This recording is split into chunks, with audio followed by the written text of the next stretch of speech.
যস্যীণতি চ গীতার্থম কৃতয়ত্যেব য পরম শ্রাবয়েচ্চ পরার্থম বৈ সপ্রজাতি পরম পদম। যিনি যত্ন সহকারে গীতা পড়েন, গীতা কাউকে পড়ান, তিনি অবশ্যই পরম পদ লাভ করবেন। আজকের আলোচনা ত্রয়োদশ শ্লোক 13। যজ্ঞাশিষ্ট সিনা সন্ত মচ্চন্তে সর্বকিল্লিশৈ ভঞ্জতে তে তঘং পাপা যে পচ্যন্তে আত্মকারণাৎ।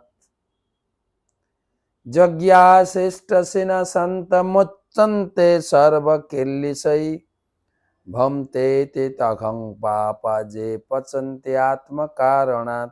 অনুবাদ: ভগবত ভক্তেরা সমস্ত পাপ থেকে মুক্ত হন, কারণ তারা যজ্ঞাবিশিষ্ট অন্নাদি গ্রহণ করেন। যারা কেবল নিজেদের ইন্দ্রিয় তৃপ্তির জন্য পাক করেন, তারা কেবল পাপই ভোজন করে। তো আমরা গত 2-3 দিন ধরে শুনছি ভগবান সবার জন্য আহারের ব্যবস্থা করে রেখেছেন। তিনি যজ্ঞ সহ জীব সৃষ্টি করেছেন, প্রজা সৃষ্টি করেছেন। যজ্ঞ করলেই আমাদের জীবনের সমস্ত প্রয়োজন মিটে যাবে।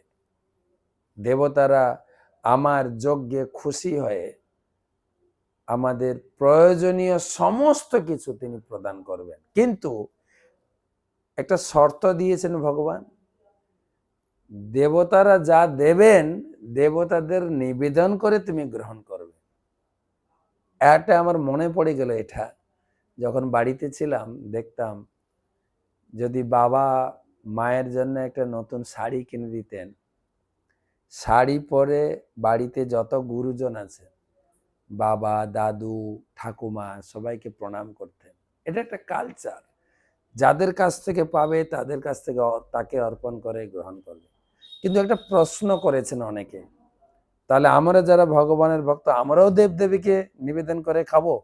না, আজকে ক্লিয়ার করছেন, যারা আমার ভক্ত বৈষ্ণব তারা কেবল আমাকে নিবেদন করে খাবে। আর যদি আমাকে নিবেদন করে না খাও, তাহলে মুঠো মুঠো পাপ খাওয়া হবে। তা আমিষ হতে পারে, নিরামিষ হতে পারে। নিরামিষ হলেও যদি ভগবানকে নিবেদন করে না খাওয়া হয়, ভগবান হরি, কৃষ্ণ, নারায়ণ, পুরুষোত্তম তাদেরকে নিবেদন করে যদি না খাওয়া হয়, মুঠো মুঠো পাপ খাওয়া হবে।